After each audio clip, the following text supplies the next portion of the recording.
Before we start today's episode, I want to give a quick shout out to Zencaster, which is a podcaster's best friend. Trust me when I tell you this, Zencaster is like a Shopify for podcasters. It's all you need to get up and running as a podcaster. And the best thing about Zencaster is that you get so much stuff for free. If you're planning to check out the platform, then please show your support for the Founder Thesis podcast by using this link, zen.ai/founder thesis. That's zen.ai/founder thesis. Hi, I'm Prashant. I'm the founder of AppsForBharat. एक minute रुक जाओ, ready होने दो. चलो ये कर लेते हैं. This could be a great intro. Bhakti and Bharat are inseparable. Bhakti is not just about religion, but it is a much broader term that includes mental wellness, philanthropy, community, and the fact that it is such a uniquely Indian concept means that there is no Silicon Valley startup with an app for Bhakti.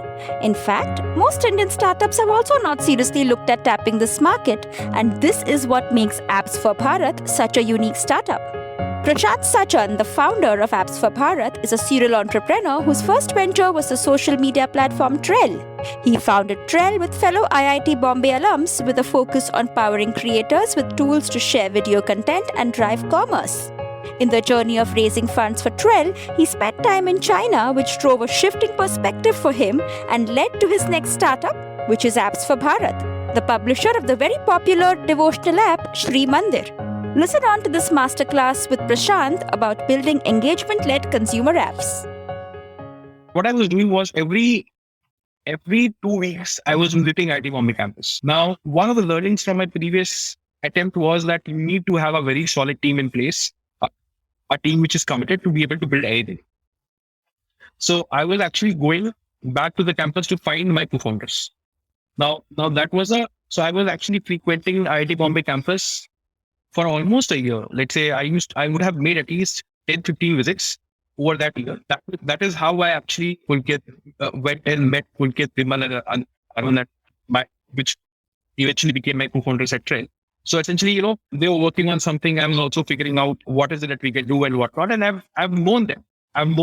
There was an introduction that was made by one of my professors who said that there are a bunch of these graduates who are figuring this piece out, and they're building something in this particular space and looking for somebody who could build the product, design it and whatnot. And you're also thinking of finding co-founders. 2015 mid was a time when we started chatting. We kept on chatting and we kept on working together in parallel, and we used to brainstorm.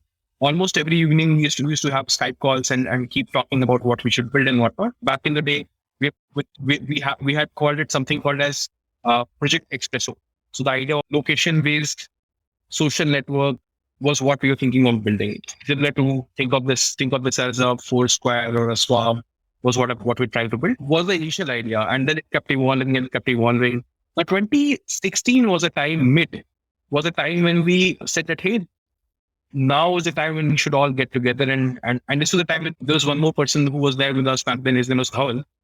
All of these guys had graduated by then. We were like, let's just now start building it. So I left my job. Bimal left his job. Dhawal was there. Pulkit was there. Arun was there. We all got together in a small 550 square feet apartment in front of IIT Bombay Wygate. And that's when the whole journey of Trell started. So I think July of 2016 was when we all got together and started attempting this more seriously. So you had one experience of product market misfit, which would have meant that you would have given more thought on what product you want to build now. So what made you shortlist that space of Trell, and what was the version 1 product that you wanted to build? And, tell me about that product journey. Got it. So, the first one was the geo impact. So everybody was talking about, and we were ourselves an option that geo was able to bring. It was mass movement on the internet that we were able to see that people are now having access to smartphones, that they're now using internet and whatnot. The other data that we had was that people are now willing to explore their neighborhood, their city, travel and whatnot. So there were these two clear intents that we had. One was that more people have internet access. Two was people are willing to explore their neighborhood, their city and their country and the world. Now, clearly, that point in time, we realized that TripAdvisor wasn't really cutting it. It was very textual, review based and whatnot. And we said that it is not meant for a great mobile user experience, I would say. So we said that, hey, can we reimagine TripAdvisor? Can we just make a product which is where people would come and they would share their experiences, they would learn from other people's experiences. So that was the first version that we started thinking about. Now, if you see that everything was making sense.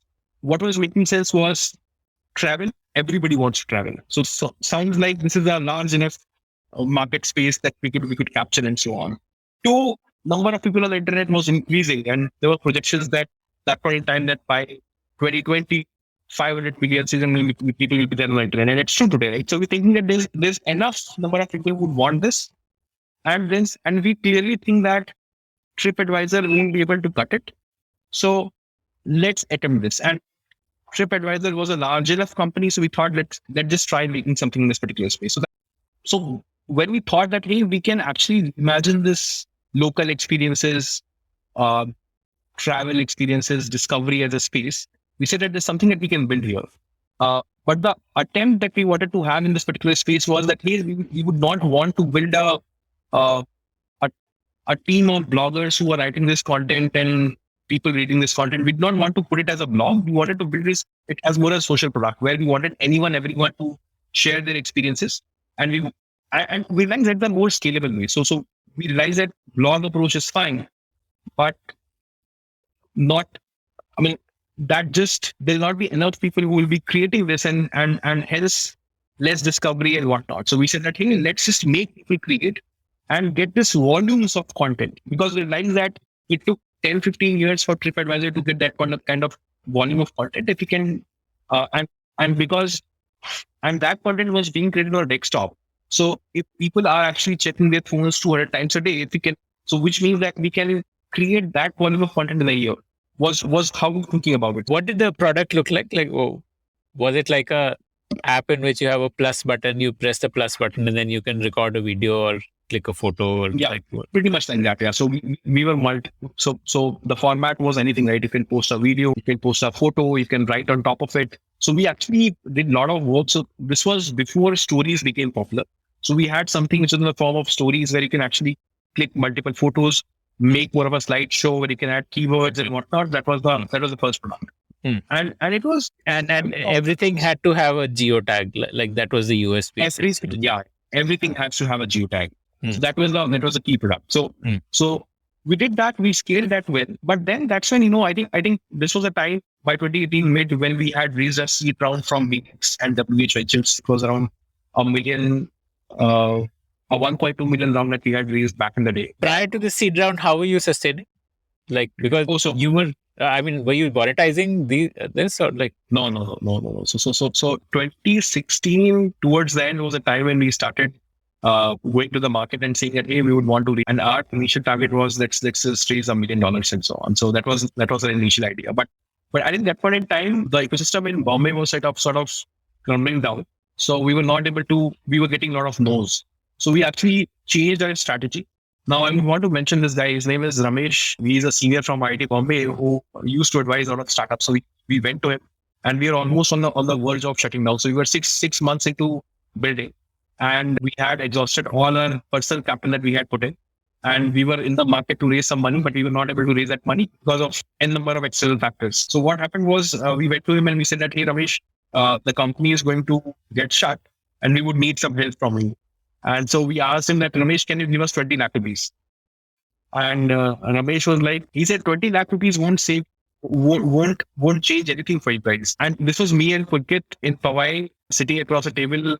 There's something, I just forgot the full name, LPQ Hai, actually, where Ramesh used to sit to. So we met him. We are on the verge of this. Can you help us? And he was like, are you stupid? 20 lakhs won't do anything to you guys.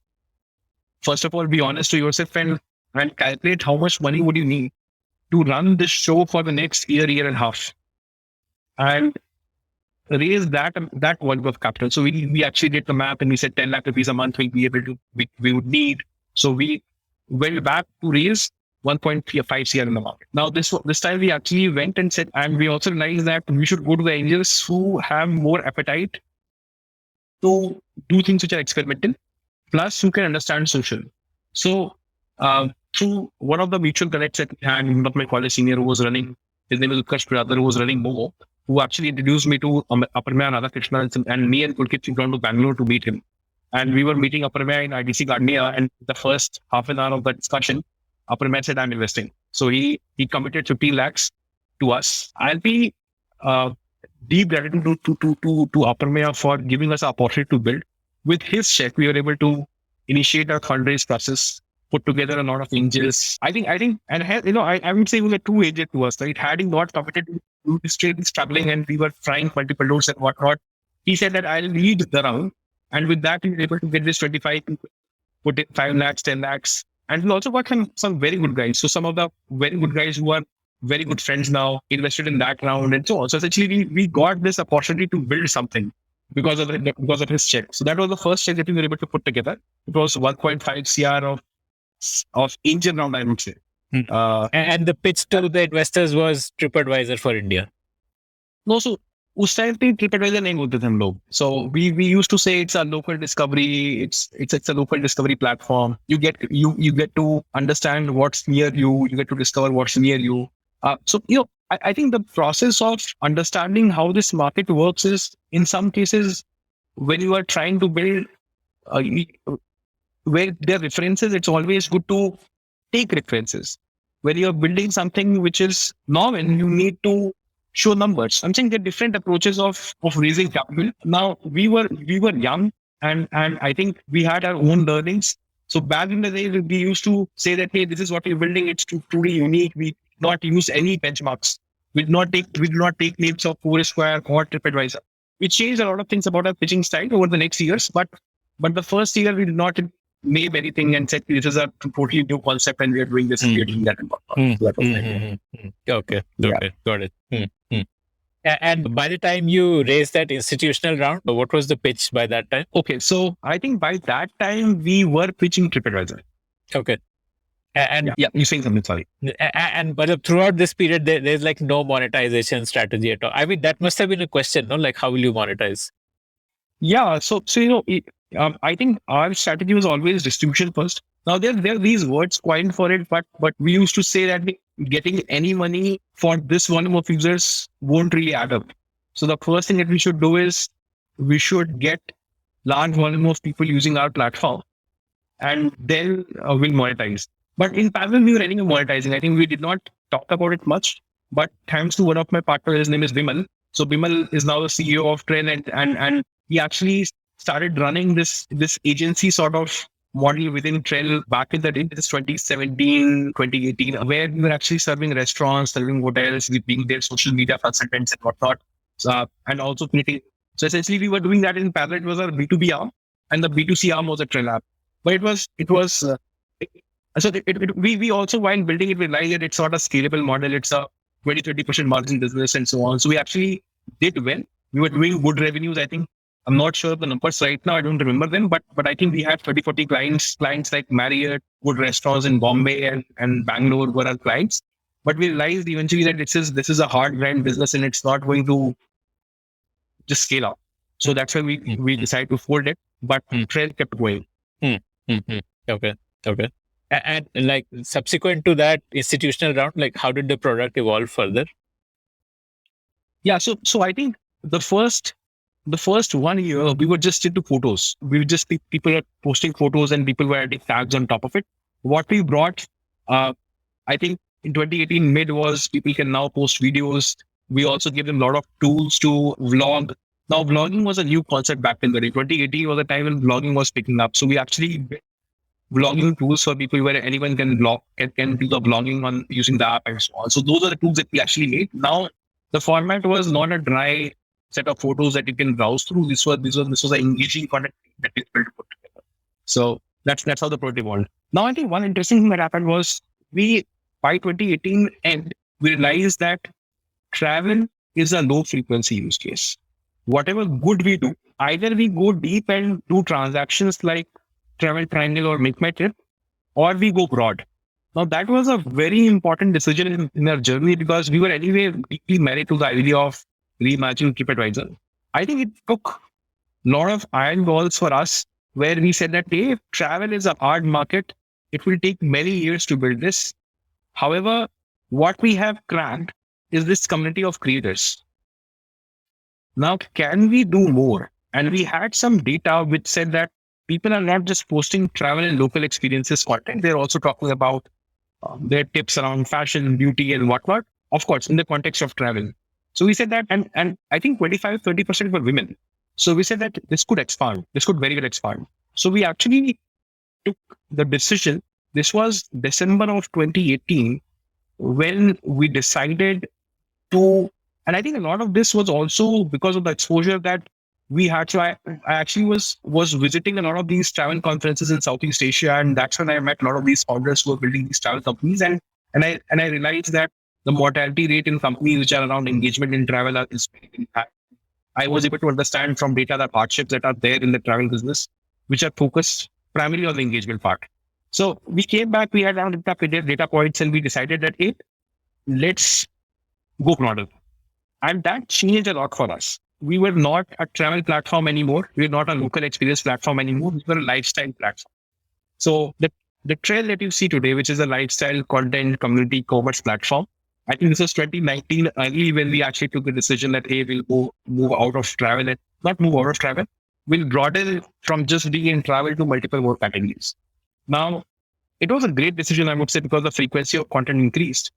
And which is the creator who was posting one content every month started posting 5 content pieces every month. And then when they used to create, they used to share it outside. They used to bring more people. So essentially the whole flywheel of people creating and people posting and people sharing and then getting more people back, they started working for us. And that was a rapid growth phase for us. So 2019 was a time when we started growing very, very, I think very, very well. I think 20-30% month on month is what we were able to grow. No, you finish your thought first, then I'll ask. No, I'm more of a about. Yeah, go on. Okay. So, how did this appear to the community? So, like, you were a travel focused sharing platform where people can share photos or videos or do a live like a vlog of their travel experience. But how did you communicate to the community कि आप सिर्फ travel नहीं but आप और कुछ भी डाल सकते हो उसमें? Like, so we had it with design, right? I think the first tab that we kept was travel, and the subsequent tabs were beauty, fashion, personal care, and whatnot. So people realized that it's still travel, but there's more. I think it pissed off some people who said that, hey, this platform is not of any interest to me if they went away. But, I think every decision like that, every pivotal decision like that is hard. I think we stood by it, and we also saw some numbers that so there was an emotional decision and there was a practical decision. So what we did was a practical decision. We realized that the frequency of creation has increased. Number of the volume of content has increased. Even though it has pissed off some of the super creators, it's fine. So we were comfortable with that whole idea. Okay. It brought in like a more, basically from niche, it became more mass appeal. Like, Yes. Okay. So you were telling me about the growth and how like you were growing pretty rapidly in 2019. So you were like around 30,000 creators when that institutional round happened. So by end of 2019, where did you reach? And like, tell me about that journey from there. Yeah, I don't distinctly remember, but I think January 2019, we were at around 2 lakh monthly active users. And I think we would have 2020 mid, I think we would be at around 10 million monthly active users is what we would have got into. So I think that then the growth has been quite rapid and so on. But I think a couple of interesting things have happened in 2019. So 2019 was a very interesting time for us because we were growing, things were working for us, but nobody was giving us any capital. And we were able to grow well, but nobody was actually, because, any tech product that you see today, right, would need a bunch of engineers and marketers and whatnot. You would need to have marketing widgets. So essentially, any business which is engagement needs capital. Anything which is social needs capital. You need initial capital, and then it self-sustains over a period of time. So for product customer acquisition, like these are the cost heads. Okay. Yes. So I think 2019, half of the year was gone, and we were actually knocking doors and nobody was giving us any money. And what we decided then was that, hey, a lot of Chinese money is flowing in India. And we decided that, hey, instead of Chinese money coming to us, let's go to China. So I actually found out a financial advisor in China, and I actually spoke to him for multiple meetings, and I went to China. The idea was that I'll return with capital or I'll not. So,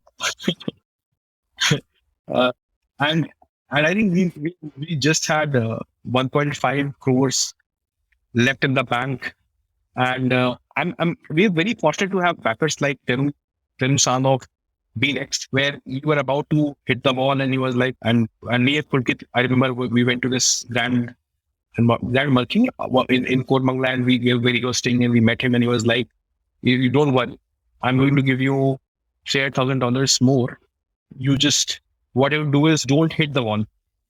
So so that was a good motivation booster for us, that there's a backer who is standing by us. And then I decided to go to China, and all my co-founders were doing a great, fantastic job of running the show here.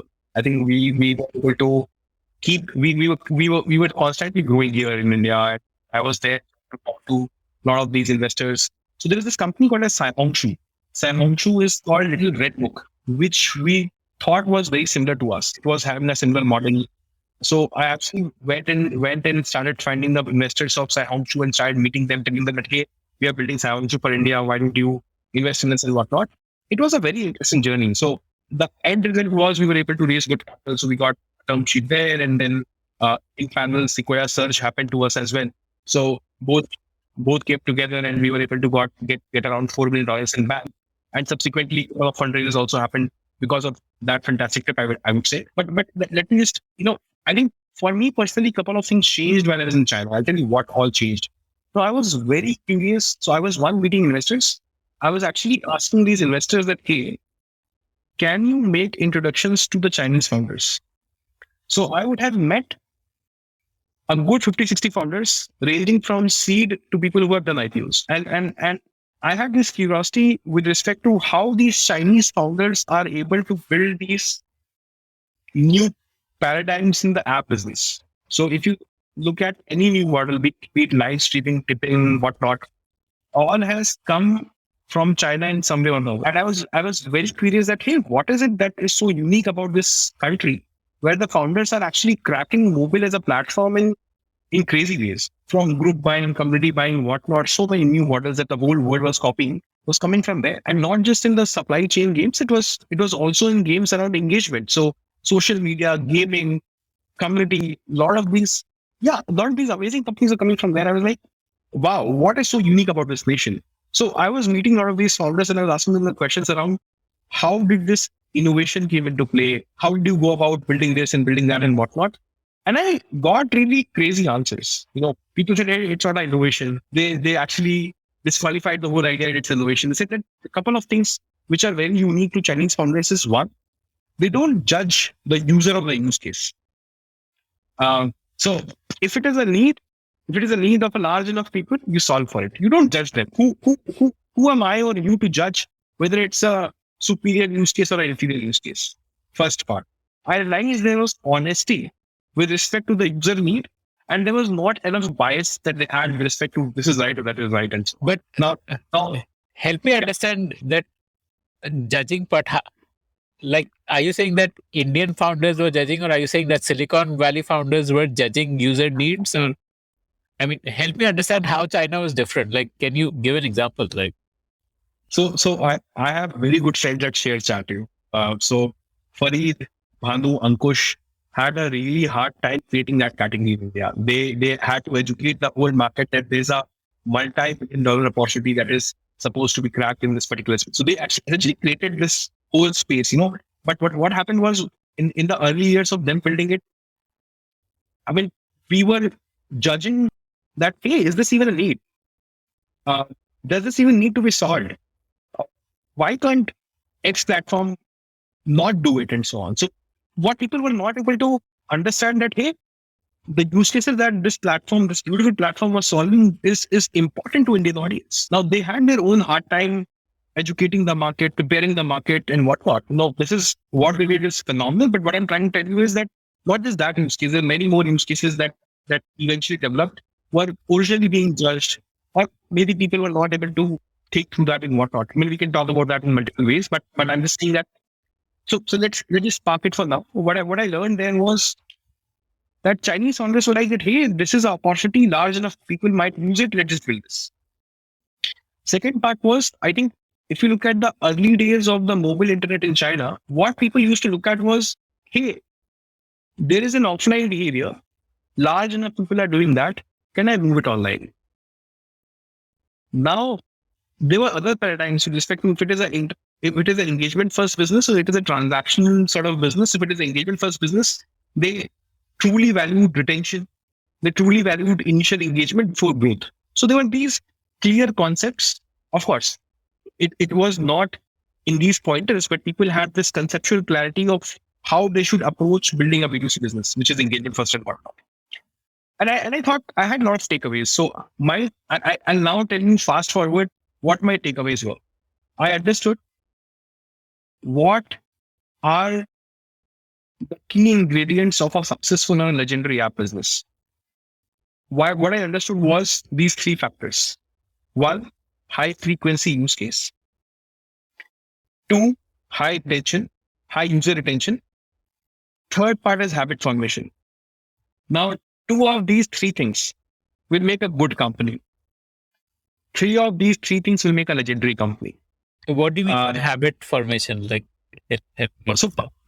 so anything like Snapchat is a habit, WhatsApp is a habit. So eventually it becomes part of the general behavior. Now, trade has become a habit, for example. And I'm just saying that you get into the daily life of people, and the product replaces a decent behavior in certain way, and then it becomes a repeated behavior and so on. That's what I mean by habit. And this is particularly true for engagement first businesses. And I would not want to comment for commerce and whatnot. I was just saying that this is anything which is engagement first, anything which is social, community first, and so on. You need to have these three ingredients. And if these three things are working fine for them, there are very high chances that this business will go on to become legendary.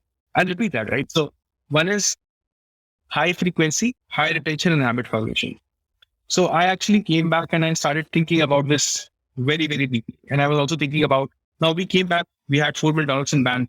Soon after that, we also did this round of $11 million where KTB, this very nice people in Korea, put in this fund. They actually backed us and so on. So we had good capital in the bank, and this was, I actually came back from this long battle of 7-8 months. I was just taking time, just look around, observe and whatnot. So, I think that was the time when I started thinking about. You spent like 7-8 months in China, like that's a.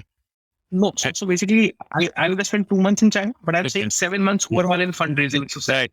Yeah. I was struggling and whatnot. So I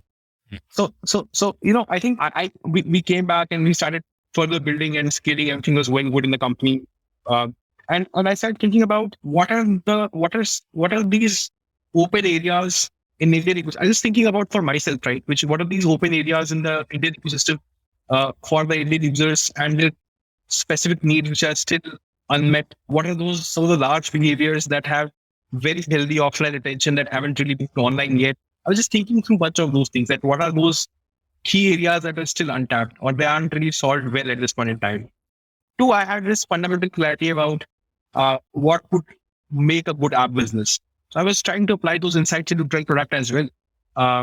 In parallel, I started this experiment pod within our company. The idea was to launch newer features in Trell. And because the boys had time, it was a very small team of a designer, a data analyst, a backend, and an Android engineer, all great guys. Their job was to, let's say, come up with newer concepts and ideas to improve Trell product. And because they had time, we started thinking about, let's just try some wacky ideas and see what is it that we can build and whatnot.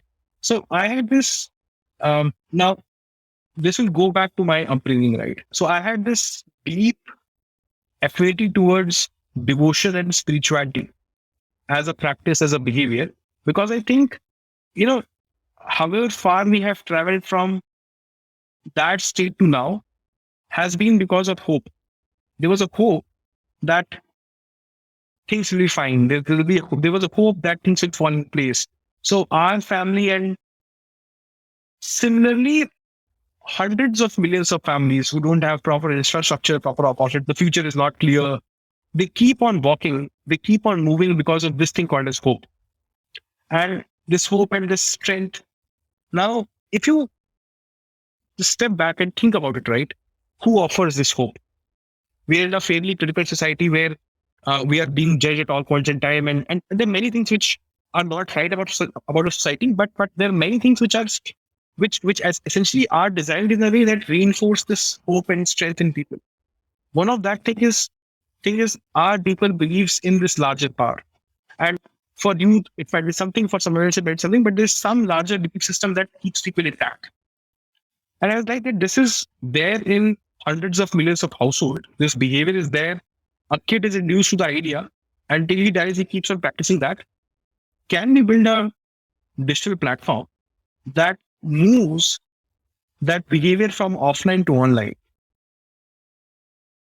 And can we build something which stands true to the fundamental of a good app business or a great app business, which is high frequency, high retention, and habit formation? So we started just looking at it. Hey, cool, we have some time on the plate and we can just experiment. Let's just look at what all things we can move from offline to online. And we were not really keen on creating a new behavior. The idea was, can we move an existing behavior from offline to online? And we experimented in whatnot. We launched a few simple products, saw the initial traction. One of the product, it blew my mind. The kind of user feedback I was seeing there was gratitude, there was love, there was thankfulness. I could sense the hunger in those reviews. I was like, that this is crazy, this too. So this is crazy. And there's so much of user love that is there. And this product can go places. Now, looking at that feedback and that user love, I started thinking that can we do more? And we started improvising a few things and whatnot. What was that product which got that great feedback? So this app called as Sri Mandir that we had launched back in the day. This was 2020 mid is what we launched. So that was the app that we launched, and it got good feedback, good love and whatnot. And we said that, hey, something can happen there. And I went back to my board and I said that, hey, we were running this experiment. Now, this was a very small experiment. Couple of engineers built this. It was one of a side project for folks. It is seeing good traction, and I would really want to build this. And let's figure out a way that we should build this, because if we don't do that, someone else will do it tomorrow. Because at some point in time, some entrepreneur might wake up and say that, hey, this behavior needs to move online, and he will build this. And I was like, that this is a open territory. There were many companies that tried doing that earlier, but might not have succeeded and whatnot. And I don't want to get into that, but I'm saying that if you can solve it in a very first principle way, in a very honest way, there is some worth that could be created out of this. So with that belief, with that first principle thinking, I went back to my board and I said that, hey, let's just do something. And I realized that, of course, we had this $12, $13 million in bank, and we realized that Trell is a capital intensive business, and that's a different set of users. Let's use Trell, and this set of users will be different. So these two businesses can't put in the same basket. So, and that's when we decided, hey, and I was asked that, hey, Prashant, what's your view?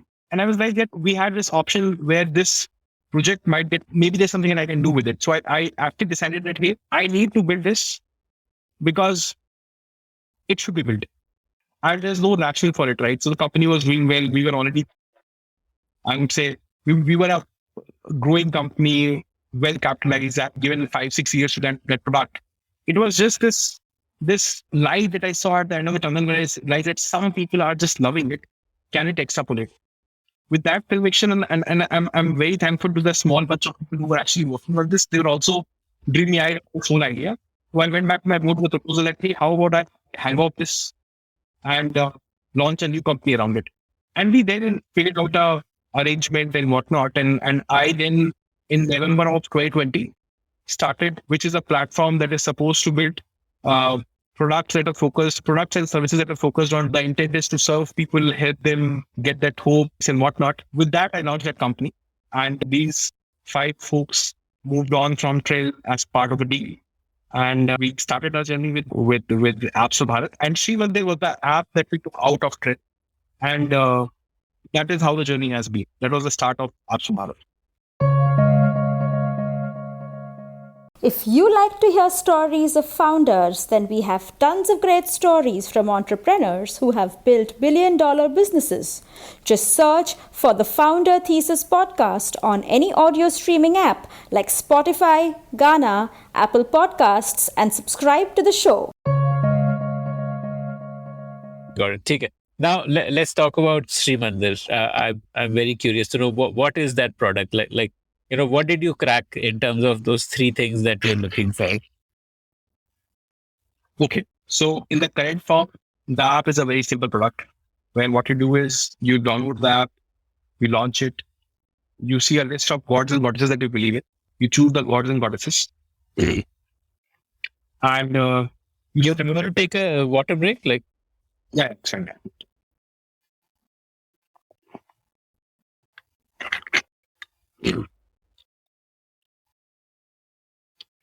So this is a very simple platform where a user can install that, and they have a list of gods and goddesses. And now you choose the gods and goddesses and you set up a temple on the phone.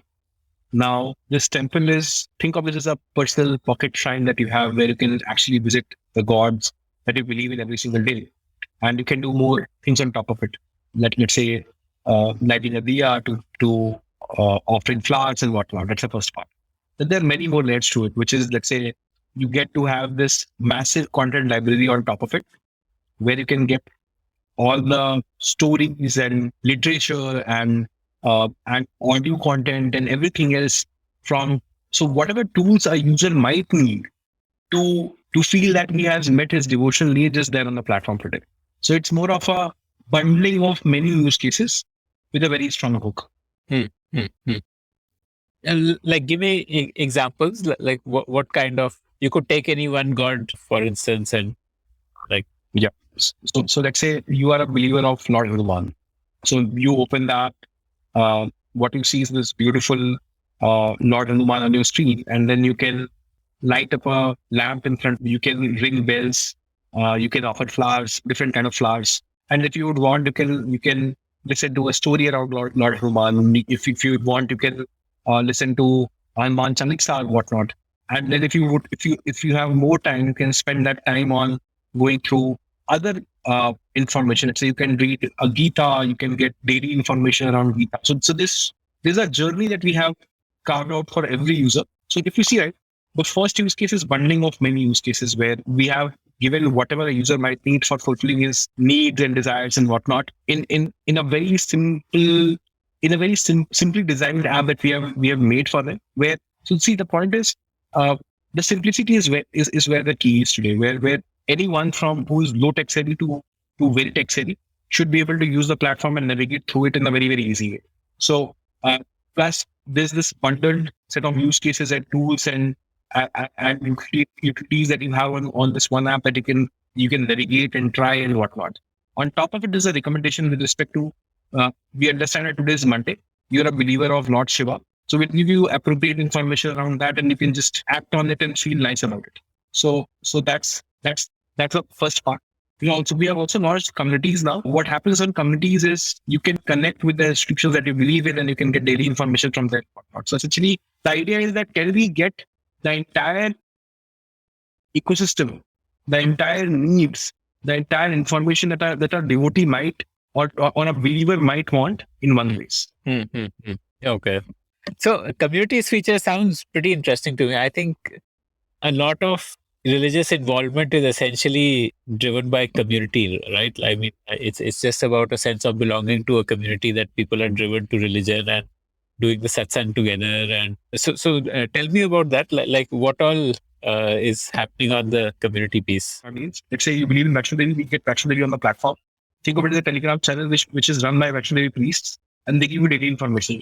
They say that, hey, today is Mangalwar, so if you're a devotee, you should here is this live stream of Vaishno Devi. This is this mantra that you should listen to. Today is this Vrat, so this is the tip for this Vrat, and so on. So essentially, the information that was routed through multiple channels that used to come to you is directly coming from the source itself.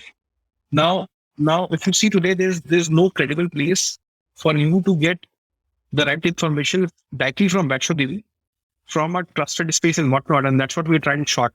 Every believer of Akshay will be there on the app, and they'll get direct information from Vaishno Devi in one place. But why would the priests of Vaishno Devi do this? Like, what is Because the way to convert them? because they want it today.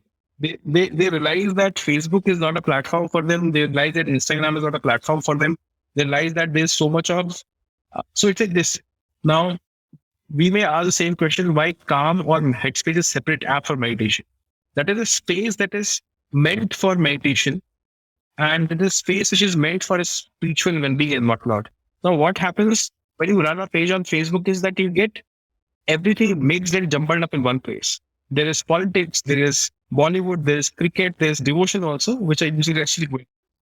Now, if you just tell them that, hey, there's a space that is just for you where you can aggregate all of the audience in one place, they would just love it. Plus, this is where there's some more details around that. Essentially, you're building a full stack on top of it, which is, let's say, it will help you collect donations, offer receipts, offer rebates. So it's a full stack solution that we're building for these institutions. And this is Offer a virtual darshan. Yeah, this is basically the core of the business. So essentially, we have gotten the audience, and we are essentially completing the whole ecosystem. And hence, I would not want to share this with the larger audience because this is where the secret sauce of the business is. And in a way, then if you sign up, say Vaishno Devi, or you onboard Vaishno Devi, then they would also start promoting the app and get users. Like it becomes a flywheel. Like, because you have users, so Vaishno Devi and other such institutions sign up, and because those institutions are signing up, so more users sign up. So okay, amazing. Okay, cool. So I would love for this to be included because this is really like the key insight of discovering a flywheel. I mean, in terms of, my goal is to educate my listeners, and this is like a amazing information on building a flywheel. So I think let's not. This is one part which is, you see, I mean, this is all, I'm just sharing off the record, right? So the problem with this particular space, what has been is people have been trying to create new behaviors. What I've done is I've tried to move our existing behavior online. So like I told you, right? I've built a use case which is having a mass. It is a high frequency use case naturally to people. It has healthy retentions, and it is getting some sort of habit formation happening on the place. And now it gives me a sticky audience which I can take places. Now, the way this business will make sense is I get the entire ecosystem in one place, which is, let's say, be it. So the entire economy around devotion has to come on this one platform is the whole idea. So this is where the key insight around the key business insight is. Hence, I can share it in a different form with you, but this is where I would request you let's not include that because this is I think 6 months later I can do that once I'm actually far away from all the computers. But right now it's a time when I want to be discreet. For the last 8-9 years, what I've just built is this part. You get users, you engage them, and then how do you build the mechanics of the product where you get them to get more people? So that is one thing which I have done over many years. So that's what we're trying to apply here as well. But this is where I would want to keep it discreet for now because once we have a lead and we are ahead of many people in the market, I think I'm very happy to share with you one of this in great detail. Okay. So how big is this devotion economy, if I could call it that? Like, what you're essentially bringing online, like that money flowing from devotees to institutions like Vaishno Devi, that is what you're bringing online, right? No. So see, I think when you think of how does new category form, you have to look at what is the existing offline spend. And when you think about deeply, right, you realize that people spend in many ways, right? They might spend that money in commerce, they might spend that money in religious tourism, plus, and many more things will be there, right? Yeah, right, now, right. When it's not just like money you give to Vaishno Devi, but a hotel you book or a tour package or flight tickets or even books. Like people who are devotees will buy books, CDs, cassettes, whatever, right? Yes. Okay. Yes. Now the way to look about it is that when you think of this, right, what part of it will translate online or what part of it will move online? What essentially happens is it will not be a apples to apples movement, which is like, it will not be like that the same thing will move. So what it tells you is that this willingness to pay and what you make on your platform and how do you build those hooks on your platform. So basically, it might happen that those offline partners might not move online entirely, but what it has validated for you that there's willingness, but you have to build a separate service module, you have to build a separate offering to be able to monetize on that user. So, I mean, I'm saying the form will be different, but the theme will be similar. Like e-commerce focused on devotional products, or travel services or travel packages focused on like devotional tourism and like. I think differently about it, right? So, for example, if you were to ask me what would I choose in the early stage of the business, would it be a strong habit formation on the app, or would it be getting to 10 million? I think no points for guesses by now, but I would have chosen habit formation before the initial revenue, because I think if you have 100 million people using the app every single day and they're loving the app, there are hundreds of opportunities to monetize in a very fair way. So what I'm not chasing today is this opportunist monetization opportunities that people have been seeking in this particular space. I'm thinking of building a platform that people would love. And that's my first. So what I realized over a period of time, that if you're able to build trust, if you're able to build love, everything else will follow. So there'll be ways that we will monetize later. Maybe we would want to do subscription. Maybe we would want to do something else altogether. And this is all experimental, right? Because you're moving a behavior from offline to online, you have to figure out that path. But what I'm trying to say is that the first few steps are very clear. The first few steps are, can you solve for high frequency, high retention, habit formation, and can you scale this platform to millions of people? And then see what is a very fair way of monetizing them, and you have to do it there as well. Okay. In your investor pitches, you must be showing them a path of monetization, right? Or so what is that like? So I would want to avoid that right now. There are some of the business insights that are there in there, which I've been studying this space for a couple of years now, and there's some deeper insights that we have about how do we build our trust first platform where we can also monetize, but it will not cause any harm to that trust part, right? So we have some answers to that, but that's more of a information or understanding that we have gathered by doing the grunt work in this particular space and trying to understand the user cell ecosystem and so on. So would not want to disclose that at this point in time. I mean, just that we are very early in the business, so I would not want to, let's say, share that piece right now.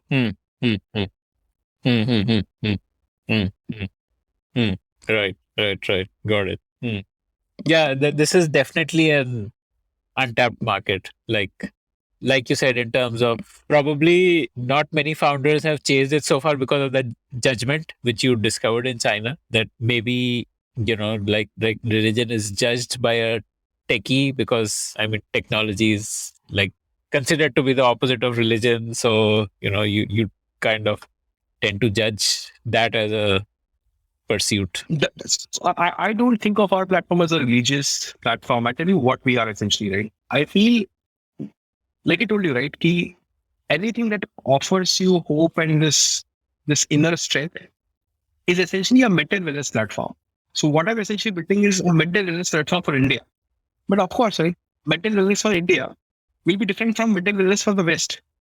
So what I'm trying to build is figure out what would mental wellness mean for 500 million Indians. And that's what we are, this is what we are trying to. Can we offer the delight? Can we offer that joy? Can we offer that connect?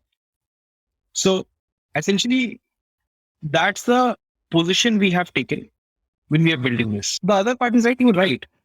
People would think that this is an inferior need or a superior need and whatnot. But my way is that my job is to build value for my users. And who am I to judge what is a good use case and what's a bad use case, right? If I'm not harming anyone, if my platform is very balanced and it delights some people, and gives them that hope and joy and whatnot, why not? Mm, mm, It should be built. mm, mm, mm, mm, mm. Yeah, okay.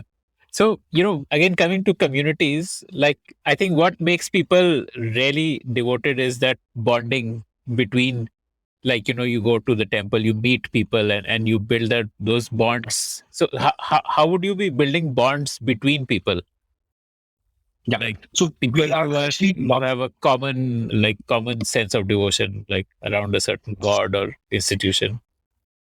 so अगर आप किसी भी tier 2 tier 3 शहर में tap करो तो आपको realise होगा कि लोग you can make bunch of things a very balanced space for people where people can just come together and enjoy that time with each other, enjoy that group meditation, group sadhana, and so on. So that's what we're trying to create here, right? So we are building social layers on top of it where people could gather, come together. Kind of a feature, like with Sorry, or like a clubhouse, like. it will all be guided. So, for example, what we again stand for is trust. So we do not so everything on the platform it's like this, right? You can't enter a temple and you can't really start picking the ghanta and the diya and start worshipping the god in your own way, right? There is somebody who is guiding you for that given space. So the whole philosophy we have taken is we're building a guided program for people where everybody goes to these broad areas and they chase their pursuits. Mm-hmm. So you'll have like community leaders leading like a satsang or whatever other community events are.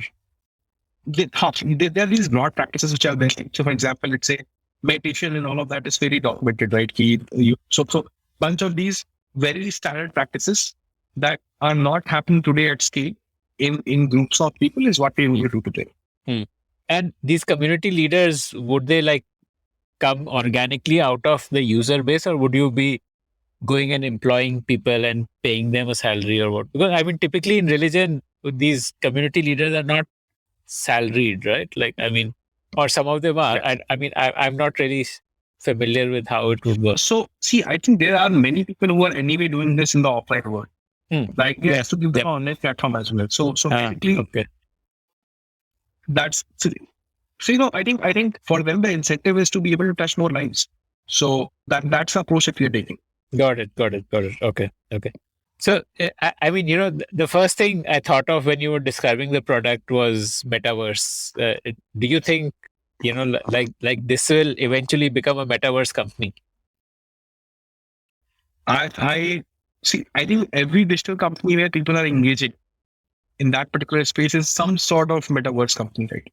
So where it's not really a real space, but people are in that segment of imagination are enjoying that. This is like a virtual extension of your word, and you are enjoying that. See, definitions come and definitions go, but when I think of this, right? So I do not judge our business from these lenses. I would say when I look at it, I think of user as the center. Is at the center of my business, and can I solve for his need? And whatever it takes for us to solve his need is what is the path that we're going to chase. If it requires us to go in certain direction, given that it does not breach the trust in any way, we will have to do that. But do you believe in the hype around metaverse? Or I mean, I'm personally saying that I think it's overhyped. I mean, there are two big hypes happening currently: crypto and metaverse. I think crypto is real, but metaverse is, I think, it's just an overhype. But what do you think? Like, so I think, see, we human beings have seen these crazy changes in the way we are over the last 2 decades only, I would say. So 2011 was the time when I bought my first smartphone. I was thinking of it as a device where I engage casually. I never imagined that I'm going to spend 5 hours, 4 hours every single day peeping into that device. I never imagined that I'll never do that. But see what's happened today, right? We are engrossed in that screen for 1/4 of our day. I think things will change. To what degree? Some people are trying to model their behavior in some way or the other, but I think things will change. The world in the next 5 years, 10 years will be insanely different from what we could ever imagine.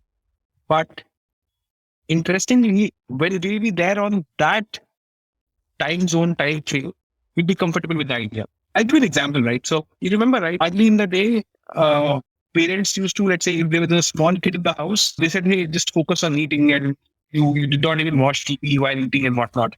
Today, what happens is a kid is provided a phone on his left hand, and he watches a YouTube kids video, and he's having his lunch there and whatnot. And there's something which was truly unacceptable to a generation which we are familiar with, right? And somehow, right, early in the day we were saying that, hey, this is a behavior that we'll not tolerate. But today many parents are okay with their kids using a smartphone.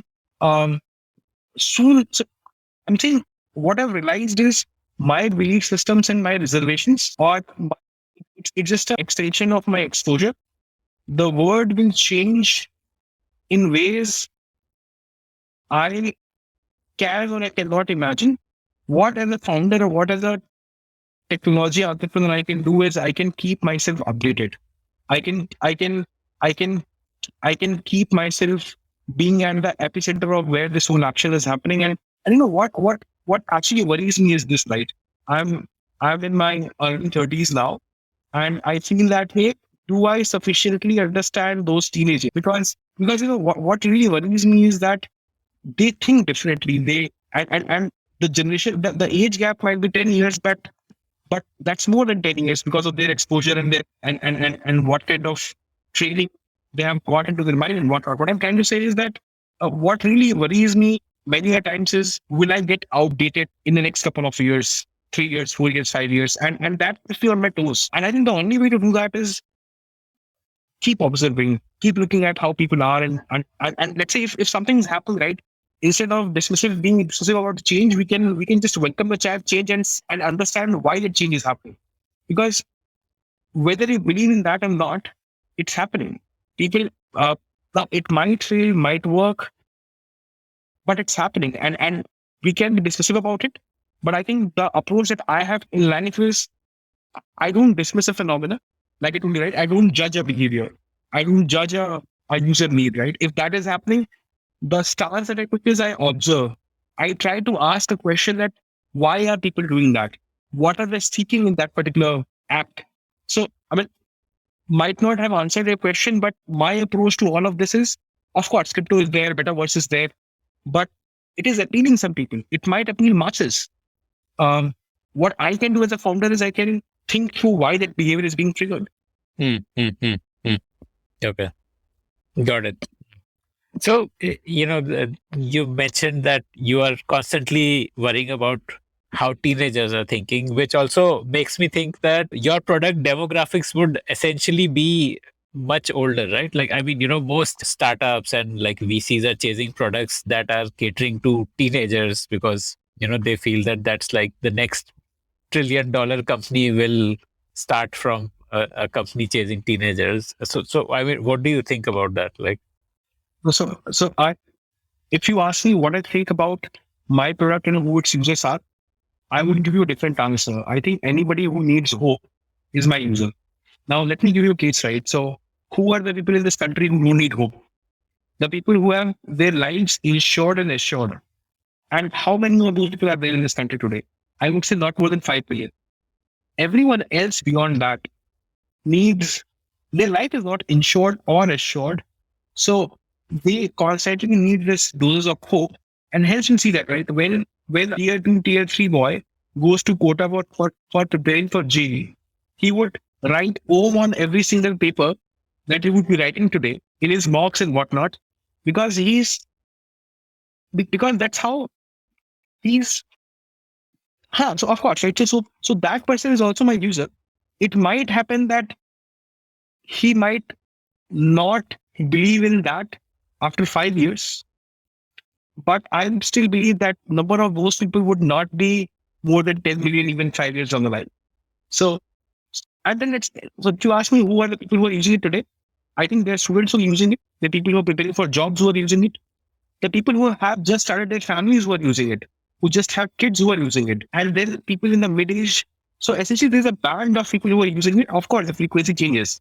As you get older, you might use it at a higher frequency. As you're younger, you have many more arbors which are active, and the natural frequency might be not that high. But of course, you believe in this. But if you were to make a pie chart of your MAUs with an age split, so like what would that look like?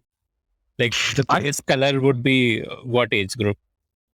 I think 15% of it still comes from under 25. And I'm very surprised, right? We have just touched a million MUs now.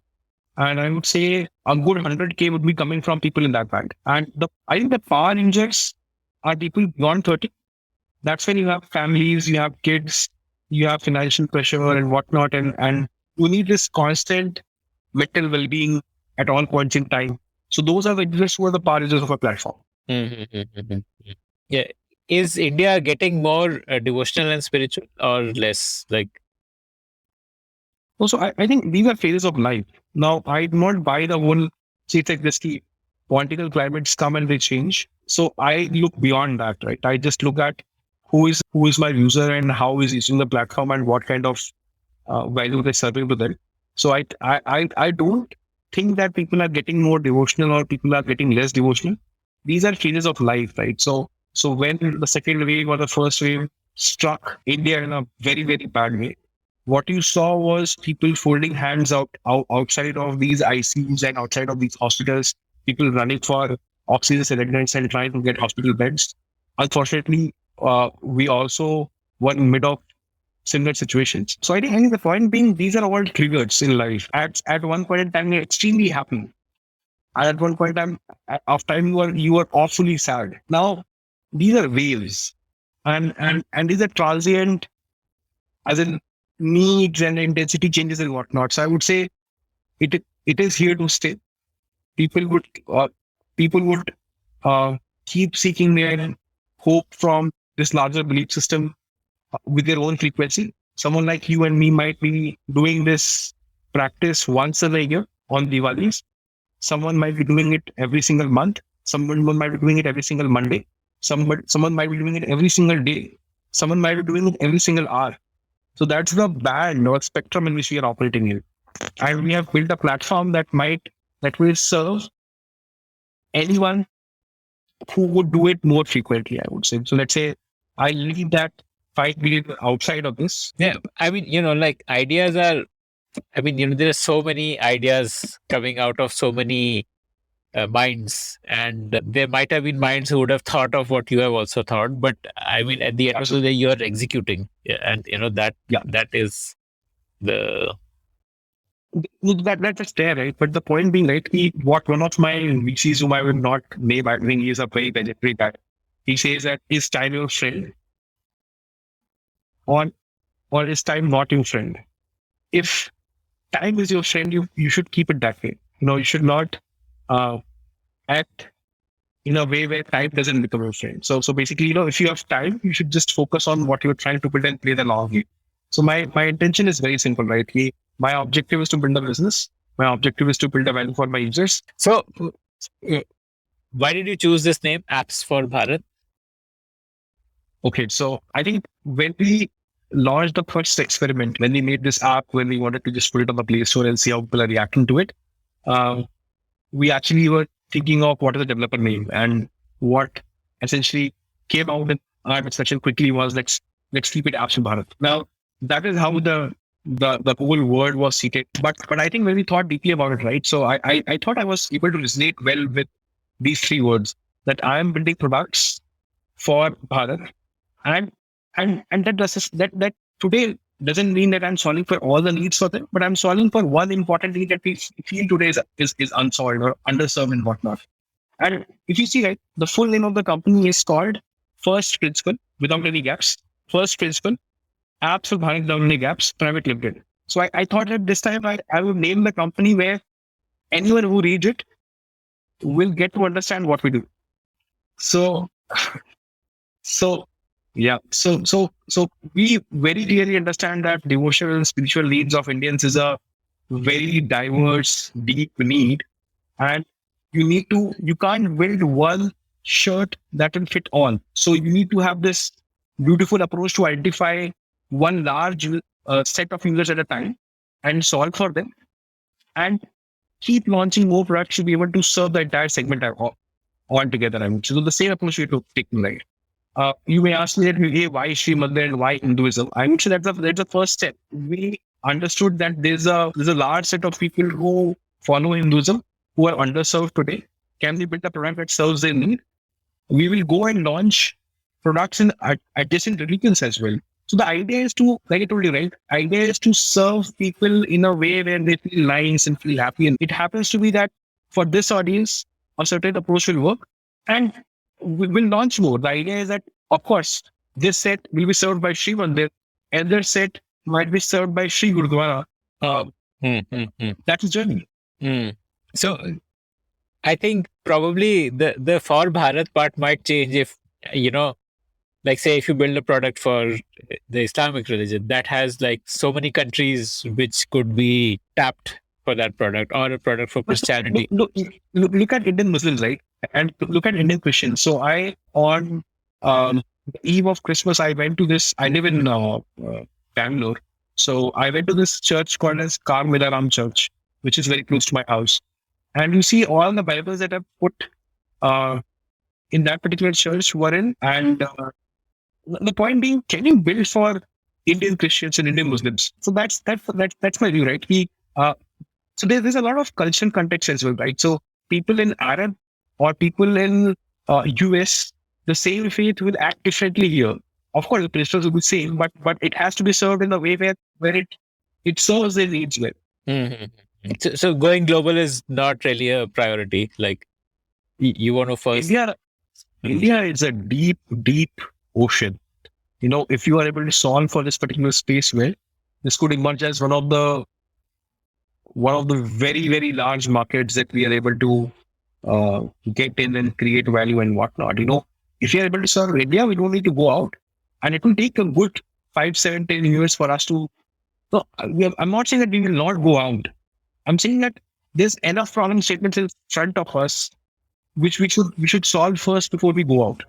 If you like the Founder Thesis podcast, then do check out our other shows on subjects like marketing, technology, career advice, books, and drama. Visit thepodium.in, that is thepodium.in, for a complete list of all our shows. Before we end the episode, I want to share a bit about my journey as a podcaster. I started podcasting in 2020, and in the last 2 years, I've had the opportunity to interview more than 250 founders who are shaping India's future across sectors. If you also want to speak to the best minds in your field and build an enviable network, then you must consider becoming a podcaster. And the first step to becoming a podcaster starts with Zencaster, which takes care of all the nuts and bolts of podcasting, from remote recording to editing to distribution and finally monetization. If you are planning to check out the platform, then please show your support for the Founder Thesis podcast by using this link, zen.ai/founder thesis. That's zen.ai/founder thesis.